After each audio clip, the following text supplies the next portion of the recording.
Hello everyone, Dylan back here. Just went ahead and spent a little bit of time working on the solar bike trailer, and it's done. Yeah, it's entirely done, really. I've went ahead and reinforced these little cordage pieces to reduce jank, and I've got X's going around the entirety of it. Really easy to redo. I just used some leftover pieces of paracord I had lying around. And, while it's not the best, for not having to spend any money on it, it was pretty good.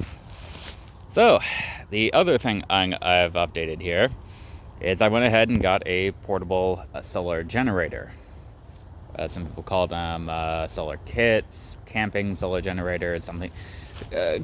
Largely a similar combination of adjectives and nouns, usually involving power station, solar, battery packs, what have you.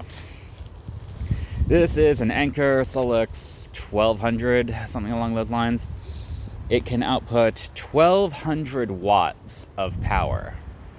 Now you might be thinking here, this thing doesn't need that much. It needs under 200 watts of output. So why do I have something that's 6 times as powerful as I need? Well, there's a very simple reason for this. This can take 200 watts of solar input. Actually, it can take up to 300. So it can use the full power output of this in peak conditions. That's really useful. The other reason I have one this powerful, and I'm going to be honest with you, I only need something about half as powerful as this. Something with around... I really only need something that can charge up my bike battery. I have it charging up right now. It's outputting about 200 watts. And I only really need those 200 watts for this bike solar project. If I wanted to, I could even get a really, really small one and have it installed in the back of the bike box. The bike is not out at the moment. It's in the garage, and I don't feel like scooting things around to get it out. But I have tested the solar bike very well. It has been working. I've been commuting to it from work for about 2 weeks. It has worked incredibly well. I have had no problems with it.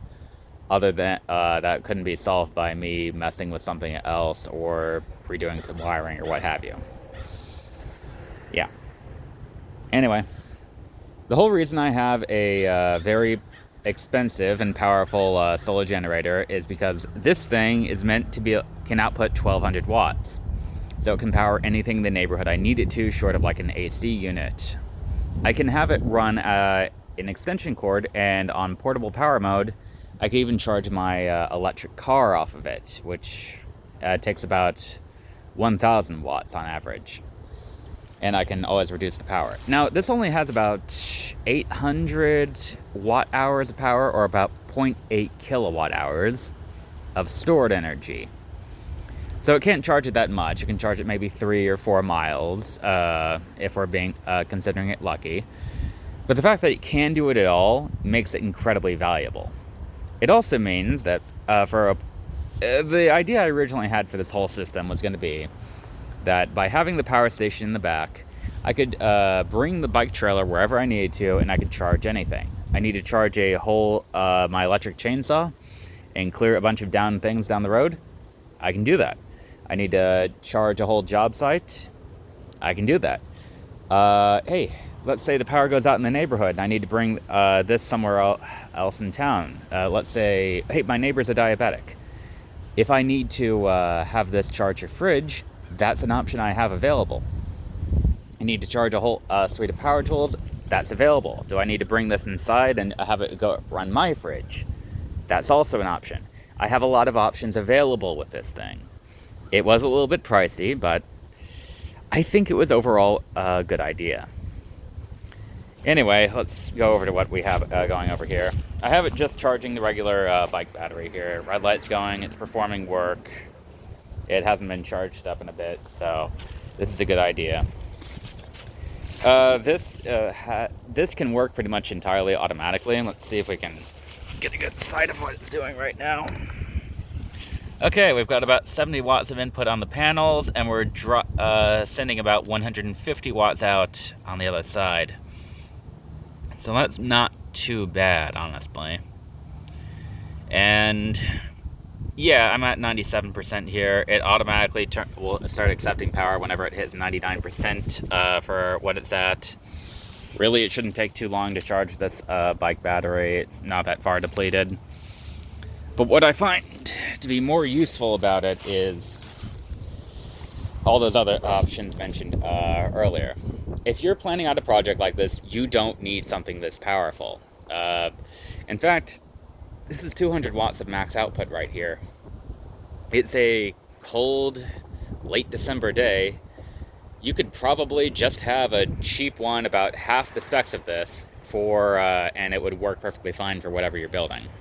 Yeah, you don't need 200 watts on top of this. 100 watts is fine. Get a good, flexible 100 watt panel, mount it on top of whatever you're doing here, and it'll be fine. This is probably OP for anything you're doing over here. But it still works, and I want people to know this is a legitimate option. Additionally, since this is a kid carrier over here, I know this is about, 30 or 40 pounds, and has good handles on it. The little top case can be opened up and you can see what, you can have extra cables on it, what have you. I know this can handle that much weight, no problem, but if I had to do it all over from scratch, I would probably build a custom bike trailer from nothing for it, but hey, you use what you can get. Overall, I'm going to say the build is done. The actual bike trailer I got for about 30 bucks on Craigslist. The PVC was probably another 30 bucks, and mishmash from Menards and what have you. The bolts is probably another $5. Let's just say $50 for all the fittings and everything. Because, you do have to go and get a whole bunch of mist, and there's paint to get and all that. The panels I think I got for $100 total. And these little back things, probably $2 on top of that. So I probably built this for about $200. This is where the real price comes in. This thing that outputs 1200 watts max and has 0.8 hours of amp hour storage, that costed me about $400. But it's so useful for what I can do around the neighborhood, I consider it to be worth it. It's a jerry can for providing power pretty much anywhere. It easily fits in the back of this, or I can throw it in my car if I need to run something else off of that. Though honestly, I think another project I might do is install an inverter in my car to be able to power anything else I need around town. That way I can just park my car and start running things off the 66 kilowatt hour battery on it.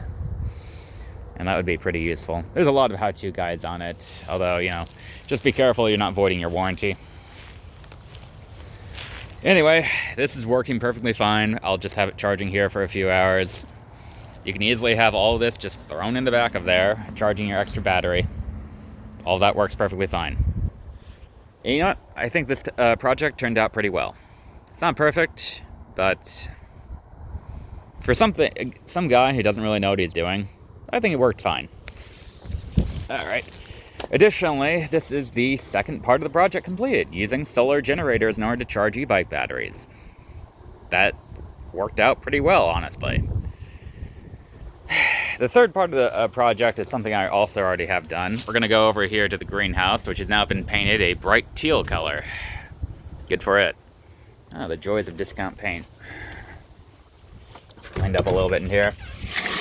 Oh, I'm also doing a lot of firewood woodwork over here, but it's useful. When you have a greenhouse, you got to use it for multiple things. Anyway, this is a complete DIY solar project here. Got a complete battery set up inside of my giant toolbox over here just to keep the moisture off of it. We got breakers. We've got 400 watts of input on there. We've got plenty. We got a whole breaker box. We got a 1500 continuous watt pure sine inverter, which I've tested. It works pretty well. And this is, if you need to build a larger stationary system, this is what you want to do. This is going off of the mobile solar power, one of the prefab models he did. I just made a couple of minor modifications. And this works perfectly fine for powering a greenhouse. You could make a smaller version of this. Honestly, if you had a really big bike trailer, you could just take this whole system and mount it on a giant bike trailer over there. Have it be a 200 watt version. And that wouldn't be too difficult. You could easily, if you were handy, you could probably build the whole thing to fit inside of a milk crate.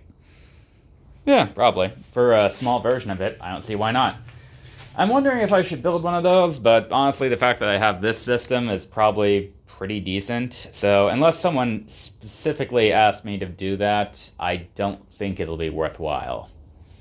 Because honestly, I have this power system, I have that power system, I have my house's solar panels, which doesn't have a battery, which annoys me. Oh well, the market wasn't right for it at the time. Over there. So I think I've got everything about as solar powered as I can around here. And unless someone really needs me to build another system for them, which could happen, I think we're doing pretty well. So yeah, I think this is probably going to be the conclusion of the solar bike project unless I have something else needed. I'll probably get another battery or two. This whole system, by the way, the whole main solar generator system is compatible with literally all bike models, so you don't need to worry about it. Just make sure your battery is removable on the e-bike and throw it somewhere else. And yeah, just get another backup battery.